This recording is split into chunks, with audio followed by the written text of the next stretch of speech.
ရှေ့ဗီဒီယိုမှာ Telegram channel ထောင်းတဲ့နေ့ကိုပြောပြပြီးသွားပြီဆိုတော့ဒီဗီဒီယိုမှာတော့ကိုယ့်ရဲ့ channel ကို join ချင်တယ်ဆိုလို့ရှိရင် VIP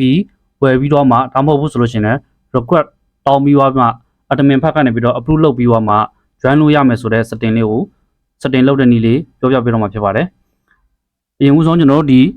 channel ထဲကိုအရင်ဝင်လိုက်ပါဝင်ပြီးသွားပြီဆိုလို့ရှိရင်ဒီညာဘက်ပေါ်တောက်မှာ active ဆိုတာလေးရှိရဲအကောင့်လေးတစ်ချက်ဝင်လိုက်ဝင်ပြီးသွားရင်ဒီမှာ channel type ဆိုတာလေးရှိရဲအဲ channel type ကိုတစ်ချက်နှိပ်လိုက်ဒီမှာ public ဖြစ်နေတဲ့အတွက်ကျွန်တော်တို့ private ကိုပြောင်းလိုက်ပါ private ပြောင်းပြရင်ဒီမှာ share link ဆိုတာလေးရှိရဲကျွန်တော်တို့ကအဲ share link ကိုတုံးချင်တယ်ဆိုလို့ရှိရင်လည်းရတယ်တကယ်လို့မှကိုယ့်ရဲ့ customize လုပ်ချင်တယ်ဆိုလို့ရှိရင်တော့ကျွန်တော်တို့ invite link နဲ့ဝင်လိုက်ဝင်ပြီးသွားပြီဆိုလို့ရှိရင်ဒီနားလေးမှာ create new link ဆိုတာလေးရှိရဲအကောင့်လေးတစ်ချက်နှိပ်လိုက်ပါဒီအပေါ်မှာ link name တူတောင်းရေးခိုင်းလိမ့်မယ်အဲ့မှာကိုလိုချင်တဲ့link name တခုကိုဒါရိုက်ထည့်လိုက်ပါရိုက်ထည့်ပြီးသွားပြီဆိုလို့ရှိရင်ကျွန်တော်တို့ဒီညာဘက်ပေါ်တောင်းက create လေးကိုတစ်ချက်နှိပ်လိုက်မယ်ဆိုလို့ရှိရင်ဒါတစ်ဖက်တူကကိုယ့်ရဲ့ channel ကို join မယ်ဆိုလို့ရှိရင် request လုပ်မယ် VPN ဝယ်ဖို့လုပ်မယ်ကိုဒီ admin ဘာကနေပြီးတော့ approve လုပ်ပြီးမှ join လို့ရမှာဖြစ်ပါတယ်